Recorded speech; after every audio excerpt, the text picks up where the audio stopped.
As the world's urban population increases, the number of people living in small and medium-sized cities is growing.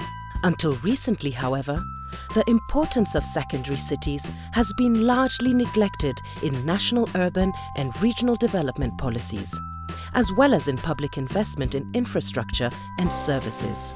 As a result, their development potential has often been overlooked, leaving significant inequities in the growth and development of cities.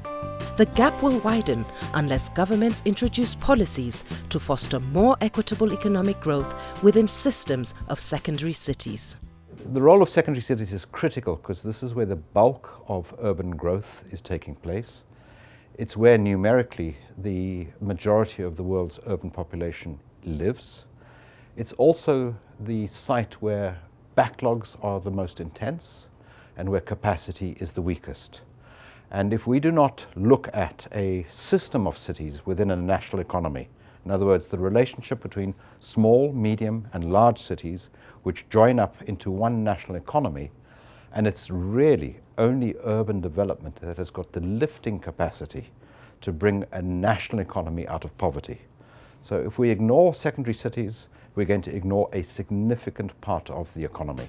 Secondary cities are medium-sized administrative, political, industrial, transportation and trading centers. They range in population from 100,000 to 2.5 million, but they may be larger or smaller depending on the size of the nation's population. Secondary cities play a crucial role as economic, social and logistics hubs within national systems of cities.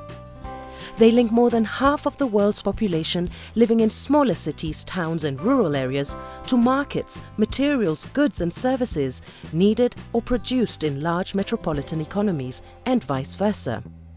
Their level of connectivity is key. Secondary cities play a very significant role in the system of cities. They represent about 40% of the world's urban population.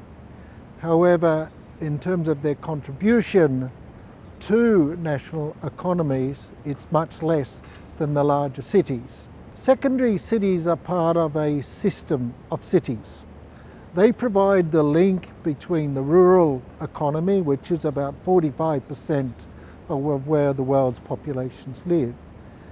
And they provide the network which primarily feed the major economies of the world and the network of the trading systems of cities throughout the world. A well-functioning and connected national system of cities is essential for growth and development. The challenges of the economic development being the road network, lack of financial supports to the local markets, lack of technical opportunities like training, entrepreneurial skills for people.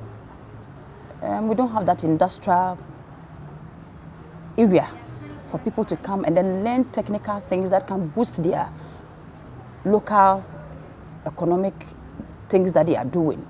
So normally you see that people are ready to work, people are in the business, but the business are very small because they don't have the financial assistance to expand it, to be able to get the thing done so everybody will be on board. Like if it is bigger, you'll be able to employ more people. The reality in many countries suggests, however, that secondary and small cities are not fully integrated in this new economic geography of cities. Many are struggling to manage urbanization, attract investment, and meet the demand for jobs, housing, infrastructure, and basic urban services. Las ciudades intermedias no se pueden pensar más como solas. Se tienen que empezar a pensar como una gran cadena de valor regional. Y cómo se relacionan y qué es lo que cada una contribuye a esa cadena de valor. Están en un momento clave que si no se suben a este tren y comienzan a trabajar en pos de ser parte de este sistema, van a quedar como un lagging region, ¿no? Como estas regiones atrasadas de alguna manera. Por eso creo que es un momento crítico para eso. Cities Alliance has made a significant contribution to improve knowledge on how to better manage and connect secondary cities in rapidly urbanizing countries to foster more equitable growth and development. The most recent publication, Connecting Systems of Secondary Cities, highlights the need to improve connectivity and collaboration, which in turn requires investment in strategic infrastructure and services. Connectivity can be improved through a number of strategies, including strengthening networks, crucial to improve communication, exchange, and movement within systems of cities. Building strategic infrastructure. Hard and soft infrastructure is necessary for networks to function and supports the fundamental drivers of economic development.